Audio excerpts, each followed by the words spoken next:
Alright, nkulamusizaako nate webali kwekuumira ku mayengo gano aga Yugi Updates TV. Kaakati nno ebyo nga bikyali awo.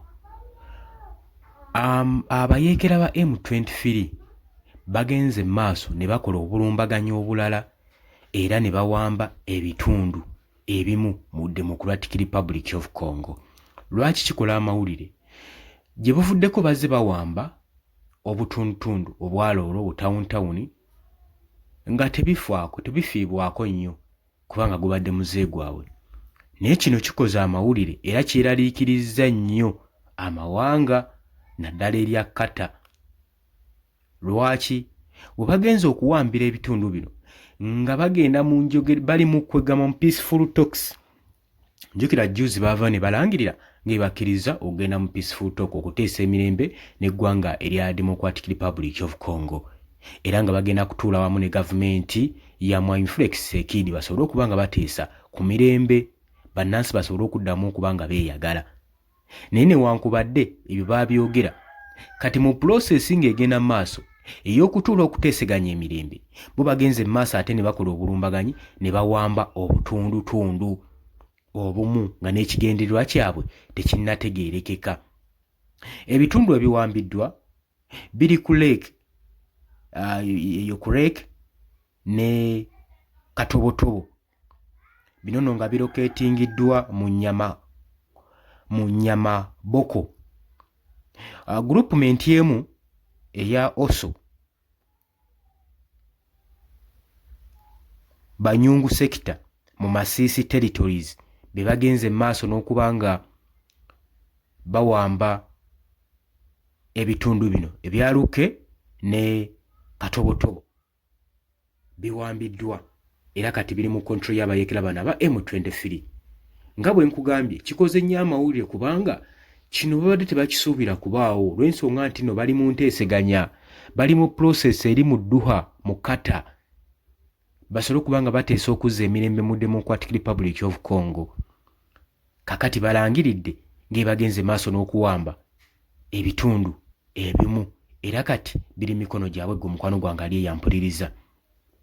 Tetumanyi kino ngeri ki Trump gy'ayinza kirabamu kubanga kibuvuddeko yakajja ayiwe amagye g'aba Colombia mu Democratic Republic of Congo era nga gagenda maaso n'okuba nga gagenda kusaggula abayeekera bano aba M23 okusobola okulaba nga babafugaza mu Democratic Republic of Congo era nga yagala kuteekawo ba investors okusinziira ku ddiiru n'omusimbi gwe yayiwa era musajja wattu omusaasira yayiwa omusimbi mungi ne bateesegana ne Paul Kagame asobola okuba nga withdrawing amajege mu Democratic Republic of Congo.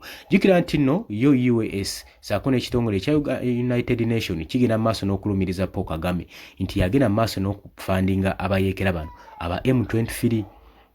Ate naffe we tukitegeerera wawano kubanga Paul Kagame munywanyi nnyo gwa Mwami Yoweri Kaguta Museveni. Kati we bayiye aba Colombia mu DRC twalabye nga Museveni agulawo border posts era Muhoozi yazikomandinga ziggulwewo, wabula kino kyagenda okukolebwa era kyayombya nnyo Felix Tshisekedi. Bagenda okikola nga gavumenti ya DRC tekimanyiiko tekitegedde kuba baali bakimanyi nti nno kati buli kasonda ke basuubira omuyeekera okuba nga afulumiramu nga kuno baali baagala munyweza bunywezi mumukwata, wabula nga tebasuubira nti nate Uganda Museveni ayinza omukola ekintu ng'ekyo okugulawo border post okusobola okutaataaganya security issues zaabwe.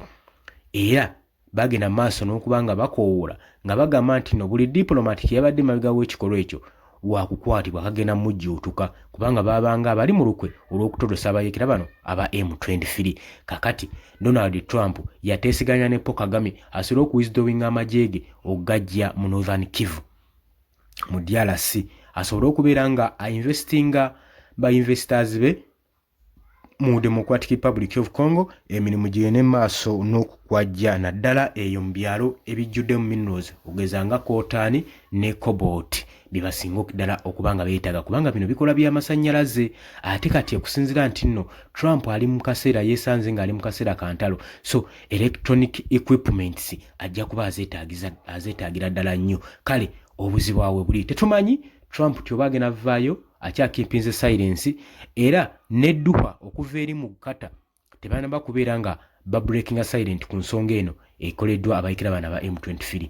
oli ku Yugi Update TV kosinza obango tu natuyungako nkutegeeza nti kirya wansi waliwo kigamu subscribe kikoneko obeerenga otwegattako ddala bulungi nnyo gwe mukwano gwange ali eyo ampuliriza wabula mapali emitala w'amayanja mbatumiddeko nnyo mwebale kwekuumira ku Yugi Update TV mbaagala nnyo mweraba